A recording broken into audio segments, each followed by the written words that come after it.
제가 읽겠습니다. 요한복음 21장 15절부터 19절까지 말씀입니다. 여러분들 잘 아시는 말씀이고요. 제가 읽겠습니다. 이처럼 그들이 식사를 한 뒤에 예수님께서 시몬 베드로에게 이르시되 요나의 아들 시몬아 내가 이것들보다 나를 더 사랑하느냐 하시니 그가 그분께 이르되 주여 그러하나이다. 내가 주를 사랑하는 줄 주께서 아시나이다 하매 그분께서 그에게 이르시되 내 어린 양들을 먹이라 하시고 다시 두 번째 그에게 이르시되 요나의 아들 시몬아 내가 나를 사랑하느냐 하시니 그분께 이르되 주여 그러하나이다. 내가 주를 사랑하는 줄 주께서 아시나이다 하매 그분께서 그에게 이르시되 내 양들을 먹이라 하시고 세 번째 그에게 이르시되 요나의 아들 시몬아 내가 나를 사랑하느냐 하시니 그분께서 자기에게 세 번째 내가 나를 사랑하느냐 하고 말씀하시므로 베드로가 근심하며 그분께 이르되 주여 주께서 모든 것을 아시오매 내가 주를 사랑하는 줄 주께서 아시나이다 하니 예수님께서 그에게 이르시되 내 양들을 먹이라. 진실로 진실로 내가 내게 이르노니 젊어서는 내가 스스로 띠를 띠고 원하는 곳으로 다녔으나 늙어서는 내가 내 손을 내밀 터인즉 다른 사람이 내게 띠를 띠어 내가 원하지 않는 곳으로 너를 데려가리라 하시니라. 그분께서 그가 어떤 죽음으로 하나님께 영광을 돌릴지 표적으로 보여주시며 이것을 말씀하시니라. 그분께서 이것을 말씀하시고 그에게 이르시되 나를 따르라 하시니라. 아멘. 잠시 기도하겠습니다. 살아계시고 지금도 저희와 함께 계시는 주님을 찬양합니다. 아버지 하나님, 하나님 말씀이 우리들의 머릿속이 아니라 우리의 마음속까지 닿아져서 하나님의 말씀을 말씀되게 듣게 해주시고 그 말씀이 우리의 심령과 우리의 영혼을 쪼개서 하나님이 기뻐하시는 사람들이 될 수 있도록 주님께서 성령으로 인도해 주시고 말씀으로 함께 해주시기 원합니다. 예배의 시간입니다. 마지막까지 주님께서 함께 해주시기 원하며 예수님의 이름으로 기도했습니다. 오늘 말씀의 제목은 내가 나를 사랑하느냐입니다. 오늘 본문은 예수님께서 베드로에게 세 번씩이나 질문하신 장면입니다. 부담스러울 정도로 질문하십니다. 내가 나를 사랑하느냐? 이렇게 질문하신 이유는 첫 번째는 베드로를 영적으로 치유하기 위해서입니다. 오늘 본문은 우리들이 잘 아시는 본문입니다. 예수님이 부활하시고 세 번째 보이신 사건을 기록하고 있습니다. 예수님은 부활하셔서 대제사장 본디오 빌라도 자신을 십자가에 못 박힌 로마 군인을 찾아가지 않았습니다. 예수님을 찾아간 사람은 어떤 사람이죠? 예수님의 제자들입니다. 그리고 예수님은 베드로를 찾아갔습니다. 예수님을 열정적으로 사랑했었던 한 사람 베드로를 찾아갔습니다. 6월절 만찬에서 예수님은 제자들에게 새 계명을 주었습니다. 내가 너희를 사랑했던 것처럼 서로 사랑하라고 말씀하셨습니다. 그때 베드로는 요한복음 13장 37절 이렇게 말했습니다. 내가 주님을 위하여 나의 생명을 버리겠나이다 라고 말합니다. 베드로는 자신감이 있었고 긍지가 있었고 자신이 뭐라도 된 것처럼 우쭐했습니다. 그런데 예수님은 자신이 가장 필요로 할 때 가장 두렵고 떨리는 고통의 순간에 고통스러운 십자가의 거의 죽음을 앞두고 있었을 때 제자들은 도망쳤습니다. 베드로는 어땠습니까? 3번 부인하고 저주하면서 도망쳤습니다. 예수님의 심정은 어떠셨을까요? 다 알고 있었지만 막상 그것이 일어났을 때 예수님은 어떤 심정이었을까요? 예수님이 목숨 바쳐서 사랑한 제자들의 모습이 그 모습을 보면서 예수님은 어떤 마음이셨을까요? 이것이 사랑한 결과입니까? 예수님께서 잡히시던 날 밤에 베드로는 3번 부인합니다. 장작불 주변에 있었던 어린 여자 하녀의 말에 예수님을 모른다고 저주하면서 도망갑니다. 베드로의 뜻은 반석입니다. 이 반석이라는 이 의미의 이름에 걸맞는 행동을 하지 못하고 있는 것입니다. 지금 베드로는 그의 모든 것이 무너졌습니다. 베드로는 배신자이고 실패자이고 부끄러운 존재가 되어버렸습니다. 베드로는 영혼과 육체가 지쳐 있었습니다. 베드로는 자기 자신을 용서하지 못했을 것입니다. 그때 부활하신 예수님이 오셨습니다. 오셔서 물고기를 많이 잡게 했고 빵과 물고기들도 제자들에게 주었습니다. 식사하는 동안 예수님은 제자들에게 아무 말도 하지 않았습니다. 차라리 예수님이 호통을 치고 꾸중을 했었더라면 속이 후련했을 텐데 과거에 대해서 아무 말도 하지 않으시고 베드로를 위하여 주십니다. 그럴 때 베드로는 정말 어떤 심정이었을까요? 차라리 호통을 치시고 질책을 하시고 꾸중을 하시지, 고개를 떨군 채 사그라드는 숯불을 보고 있었을 것입니다. 그 숯불을 보자니 자신이 예수님을 3번 부인했던 장면이 생각났을 겁니다. 베드로는 영적인 병자였고 믿음과 용기와 자신감, 긍지가 사라진 사람이었습니다. 영육이 바닥 수준으로 떨어져 힘든 시기를 보내고 있던 베드로에게 그때 예수님은 베드로에게 물으십니다. 요한의 아들 시몬아, 내가 나를 사랑하느냐? 예수님은 베드로를 처음 불렀을 때 그 이름으로 부르십니다. 다시 처음으로 돌아가자고 하십니다. 내가 다른 제자들보다 나를 더 사랑하느냐라고 물으셨습니다. 예수님은 베드로가 자신을 사랑하는 줄 몰라서 물으셨을까요? 아닙니다. 예수님은 다 아십니다. 그런데 3번씩이나 물어보신 이유는 무엇입니까? 자신을 사랑하는 베드로의 마음을 확인하고 싶어서입니다. 다시 베드로가 베드로 되기 위해서, 다시 처음으로 돌아가서 예수님을 따르는 제자가 되기 위해서 예수님은 질문하신 것입니다. 요나의 아들 시몬아, 내가 이 사람들보다 나를 더 사랑하느냐? 베드로는 주님 아시잖아요. 제가 주님 사랑하는 줄 주님 아시잖아요. 베드로가 실패를 하기도 했지만 아직도 예수님에 대한 애정과 열심을 가지고 있었던 사람입니다. 예수님은 베드로에게 3번 물으셨습니다. 요나의 아들 시몬아, 내가 나를 사랑하느냐? 베드로가 근심합니다. 예전처럼 자신 있게 대답할 수가 없습니다. 그리고 대답합니다. 진심을 담아서 주님께서 모든 것을 아시며 내가 주님을 사랑하는 줄 주님께서 아시잖아요. 주님을 사랑한다는 고백을 합니다. 그리고 그때 베드로가 살아납니다. 예수님을 3번 부인하고 저주까지 했던 베드로가, 예수님은 그 베드로를 다시 위대한 사도로 회복시켜 주십니다. 주님을 사랑하는 고백이 나오고 정말 주님을 사랑하게 될 때 인생이 확 바뀌게 됩니다. 우리에게도 질문하십니다. 내가 나를 사랑하느냐? 왜? 우리를 살리게 하기 위해서입니다. 우리의 영혼을 살리게 하기 위해서 물으십니다. 온갖 시험 속에서, 온갖 문제 속에서 우리에게 다시 살아난 힘을 주시려고 하는 것입니다. 예수님이 베드로에게 3번이나 질문하신 이유는 2번째입니다. 베드로 사도직을 회복시키기 위해서입니다. 주님께서는 베드로에게 3번 물으셨고 베드로 역시 자신의 주님에 대한 사랑을 3번 고백했습니다. 그리고 베드로의 고백이 끝날 때마다 주님께서는 이렇게 명령하셨습니다. 내 어린 양들을 먹이라. 내 양들을 먹이라. 내 양들을 먹이라. 주님에 대한 사랑을 고백하는 베드로를 향해서 이처럼 당신의 양을 치고 먹이라는 말씀을 3번 되풀이하십니다. 주님께서는 베드로에게 주님을 사랑한다는 것은 곧 주님의 양들을 돌보는 것임을 일깨워주고 싶으신 것입니다. 바꿔 말하면 주님의 양들을 돌봄이 없이는 주님을 사랑한다 함은 있을 수 없다는 얘기입니다. 그러면 우리가 주님을 사랑하기 위해서, 주님을 사랑하는 증거로서 우리가 돌봐야 할 주님의 양떼란 구체적으로 누구입니까? 본문을 다시 보시면 주님께서 베드로에게 명령하실 때 처음에는 내 어린 양들을 먹이라라고 말씀하셨습니다. 2번째와 3번째에는 내 양들이라고 언급하신 것으로 되어 있습니다. 말하자면 첫 번째 말씀에서 어린이라는 형용사를 제쳐놓고 보면은 다 3번 다 양으로 표기되어 있습니다. 아무런 차이가 없는 것처럼 보입니다. 그러나 헬라어 4번에 보시면 예수님께서는 3번 다 양을 각각 다른 단어로 표현하고 계십니다. 분명하게 구별하고 계십니다.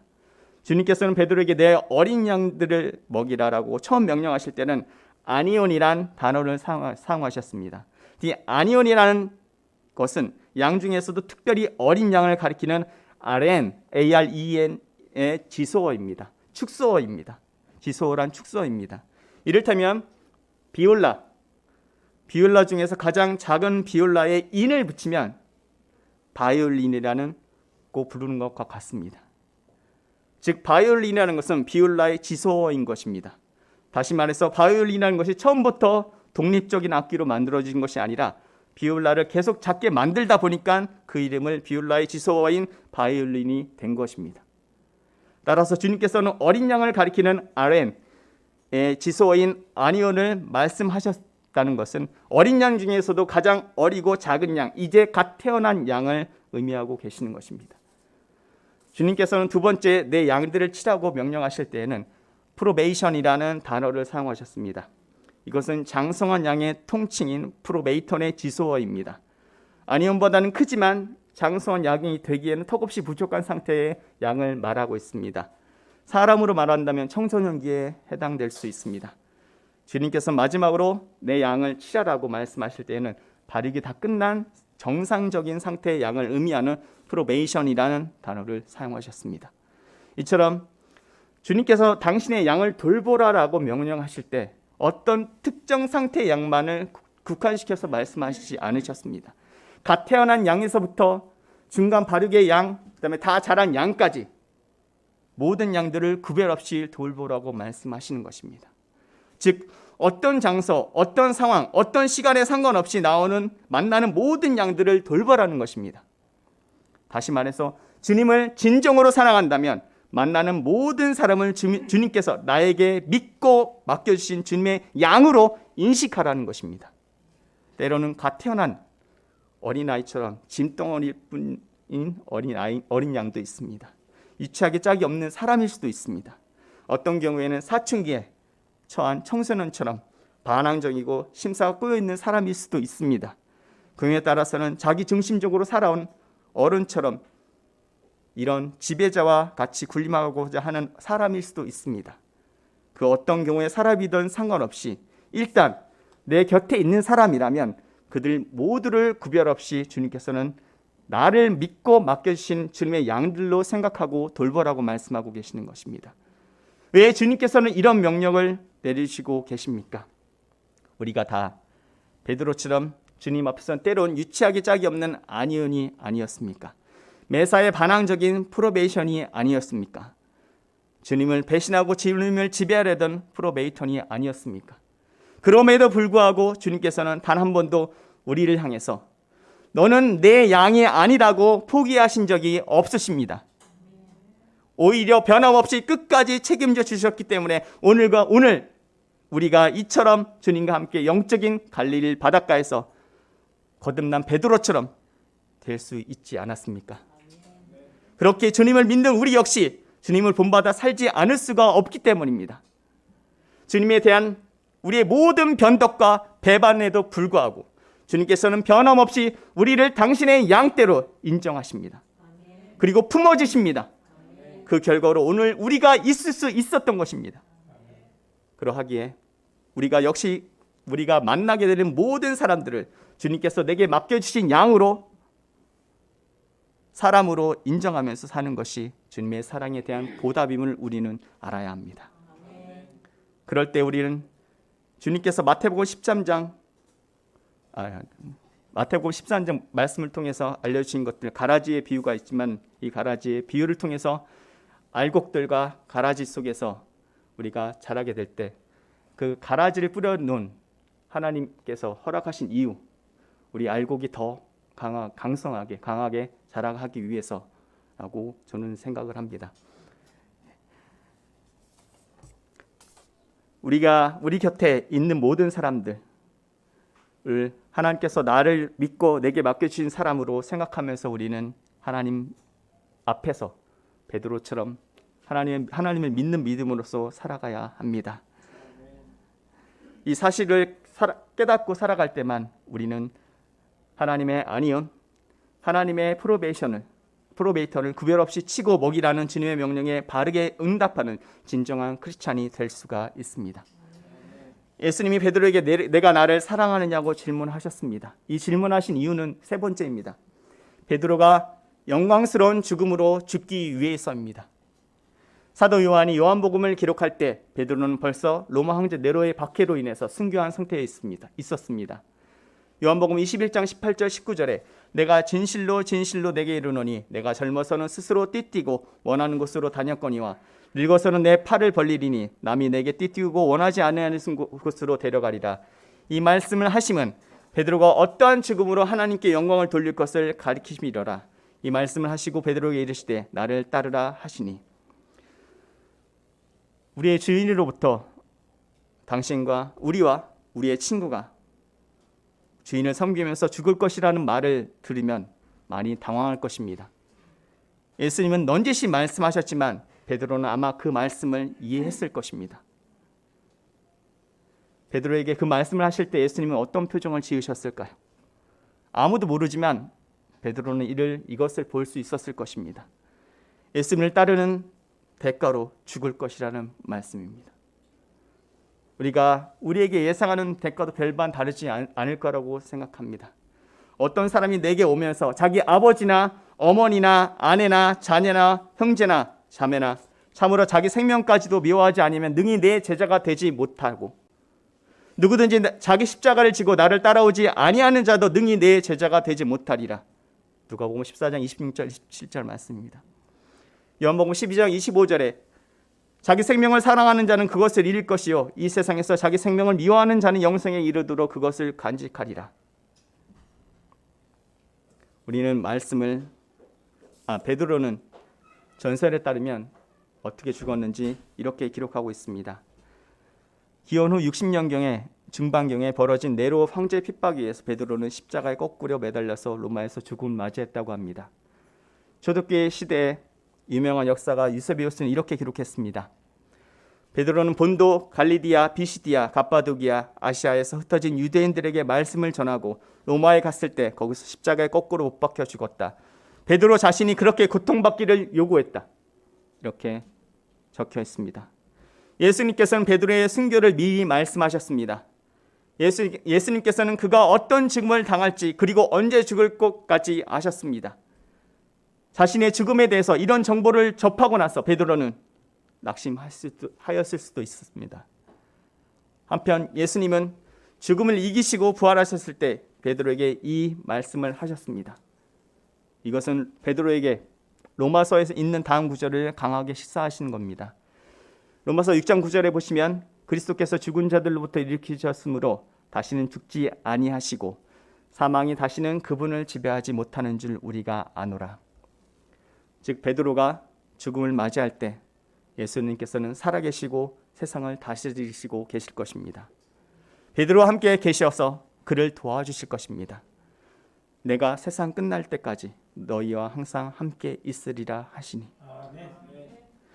또한 예수님께서는 베드로의 죽음만을 도와주시는 것이 아니라 그의 부활도 도와주실 것입니다.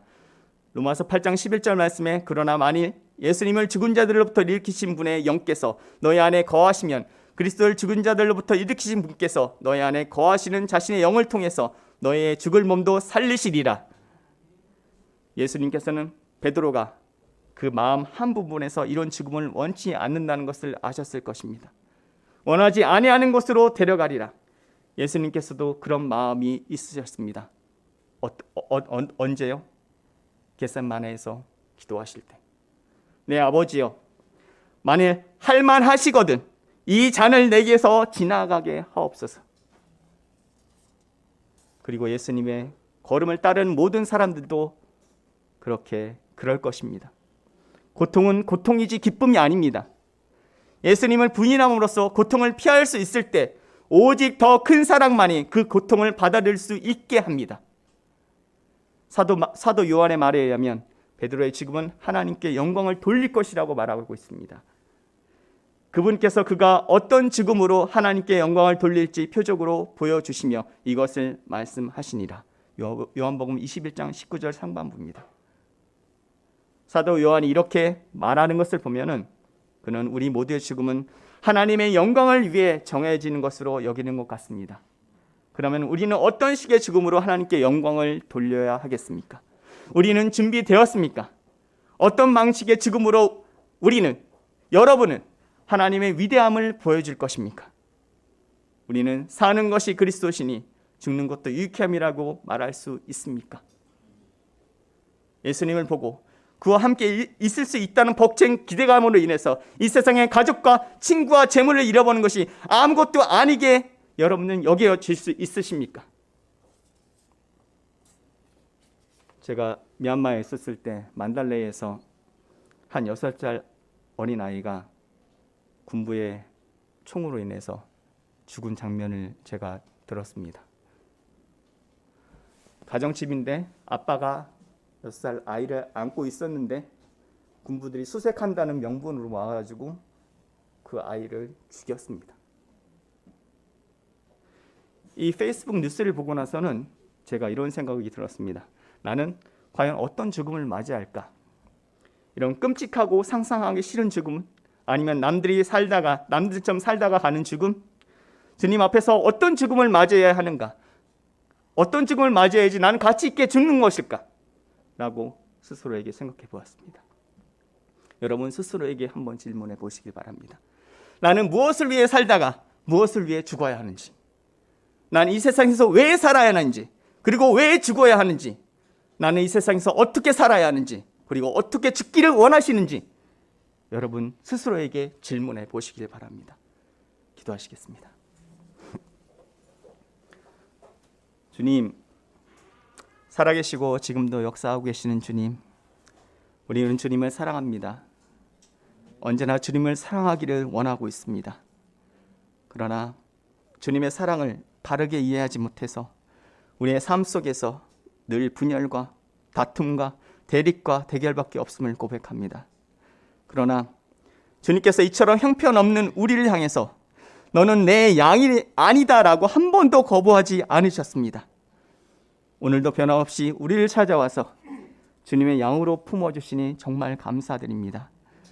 참된 그리스도인이란 열심을 다하는 헌신과 봉사 이전에 내 곁에 있는 모든 사람과 먼저 더불어 사는 사람이야 함을 잊지 않게 도와주시기 원합니다. 하나님께서 베드로를 영적으로 살려주신 것처럼 우리의 영혼도 살려주시고 다시 한번 주님을 향해서 열심을 다해서 하나님 앞에 살아갈 수 있는 크리스찬이 될 수 있도록 주님께서 함께해 주시기 원하며 예수님의 이름으로 기도했습니다. 아멘.